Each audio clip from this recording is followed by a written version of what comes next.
자, 이런 가운데 신지호 국민의힘 전략기획부총장의 발언이 논란이 됩니다. 이게 이제 표현 때문에 그런 건데요. 이종찬 광복회장이야말로 일본 극우의 기쁨조 역할을 하고 있다고 본다라는 의견을 제시했어요. 그러니까 이종찬 광복회장이 일본의 밀정의 그림자가 현 정부에 드리워져 있다라는 취지의 발언을 하자 이렇게 반박을 한 거죠. 이 표현이 너무 세서 이제 논란인 건데 오신환 위원님. 그런데 네. 이제 하고자 했던 얘기는 이종찬 광복회장이 좀 과도하게 이걸 정치 문제화시키고 있는 거 아니냐 이런 비판인 것이죠. 사실 이 독립기념관장의 문제가 이종찬 광복회장님의 시작으로 이게 일파만파 커진 거예요. 그것은 사실인데요. 뭐 정치권에서 그것을 뭐 미리 인지하고 대응했던 것은 아니었기 때문에 이종찬 광복회장께서는 사실은 그 2008년도에 MB 정부 때 당시에 건국 60주년 기념사업위원회를 만들었습니다. 예. 네. 그때 같이 고문으로 참여했었던 전력이 있으세요. 건국 60주년? 그렇습니다. 예, 2008년도에. 그러면 48년을 그렇습니다. 예. 시점으로 보는 예, 그 당시에는 위원회죠? 공식적인 국가의 그 기념 행사를 하기 위한 그런 사업위원회가 구성이 됐고요. 또 재미교포를 대상으로 건국 60주년을 기념하는 특강도 이종찬 그 당시에 우당기념관의 관장으로서 그 역할을 하셨던 분이에요. 그러니까 지금 갑자기 이제 건국 논란에 대한 부분들이 최근에 들어서 너무나 이렇게 좀 너무나 이념 논쟁식으로 치우치다 보니까 사실은 학계에서 저것이 완벽하게 정리되지 못한 측면들은 분명히 있습니다. 근데 우리 일제가 침략했던 강점기를 합법화한다든지 식민지 근대화론에 동의하는 국민들이 누가 있겠습니까? 그러니까 뉴라이트 운동이라는 것이 2000년대 중반부터 신보수 운동으로 시작됐던 것이 사실은 좋은 의미에서, 그러니까 올드라이트라고 하는 반공보수를 시장보수로 옮겨가는 과정 속에서의 운동이었던 거예요. 그 과정에서 일부 역사학자들이 저렇게 잘못된 인식들을 가지고 발언을 하다 보니까 뉴라이트 운동 자체가 지금 굉장히 망가져 있는 그런 상태에 있는 것이죠. 그렇기 때문에 지금 김영석 관장은 뉴라이트 운동을 한 사람이 아니에요. 그 뉴라이트 운동을 실제 했던 사람들조차도 잘 모르는 생경한 사람이란 말입니다. 그렇기 때문에 본인을 자꾸 뉴라이트라고 낙인 찍는 거에 대해서 동의하기가 어렵다는 측면이 있는 거고요. 아까 말씀드린 대로 이종찬 광복회장께서 저 부분을 좀 과도하게 어떤 뜻이 있는지는 잘 모르겠습니다. 그럼에도 불구하고 어쨌든 광복회장으로서 독립기념관장을 인선하는 임추위에 당연직으로 들어가시고 또 이사직을 같이 하고 계시니까 그 목소리에 대해서 좀 이렇게 귀 기울이면서 소통을 하고 무엇이 문제였는지 또 잘못된 과정이 있으면 바로잡을 필요도 있고요.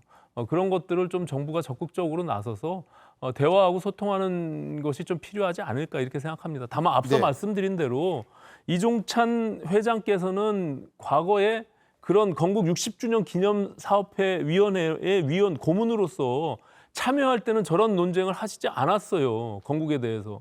그렇기 때문에 지금 저렇게 저것을 가지고 건국절을 들고 나와서 아무도 하지 않는 건국절을 왜 지금 논쟁이 되는지 광복절을 건국절로 만들겠다고 하는 것에 대해서 동의할 국민들이 누가 있겠습니까?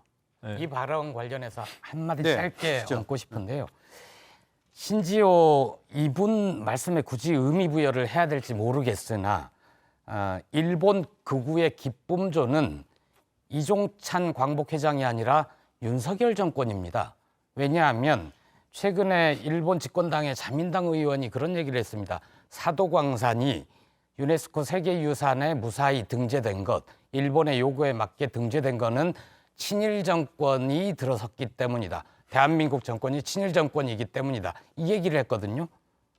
여기에 대해서 윤석열 대통령이 경로했다는 얘기 들어보셨습니까? 우리 정부가 일본 정부에 항의를 하거나 일본 대사를 초치했다는 얘기 들어보셨습니까?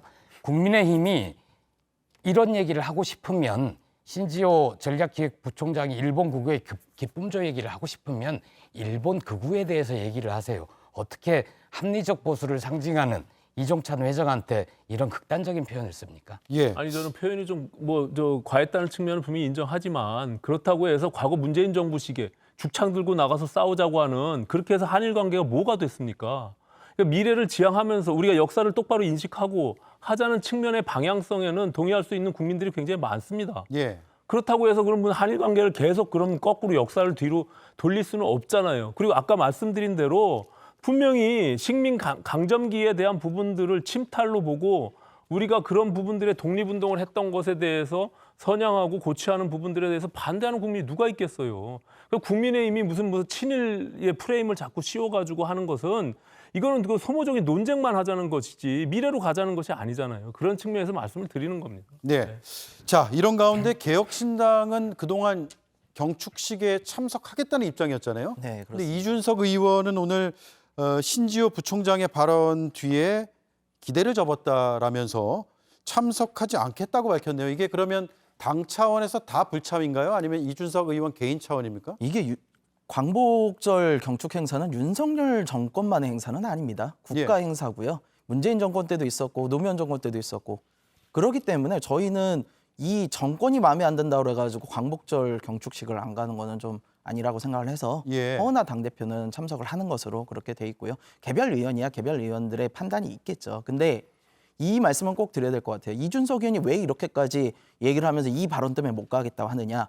지금 신지호 전략부총장이 왜 이종찬 광복회장, 독립유공자 후손한테 친일 극우 매개 기쁨 조달은 이런 얘기를 왜 나왔냐면요.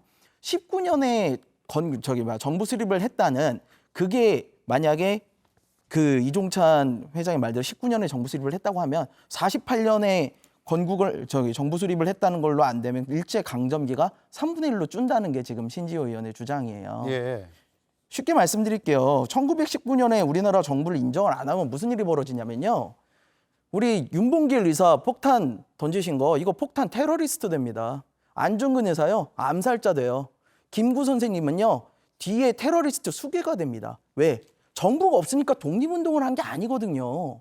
그런데 19년에 정부를 인정을 안 한다고요? 신지호 전략부총장이 이런 사과는 매우 위험합니다. 제가 이분이 국민의힘을 전체 대표한다고는 얘기는 못하겠어요. 그러나 적어도 우리나라 보수에 있어서 친일을 묻게 하고 친일에 딱지를 붙여온 거는 누가 뭐래도 뉴라이트입니다. 국민의힘에 바로 서려면요. 이런 뉴라이트 떼내야만 합니다. 예.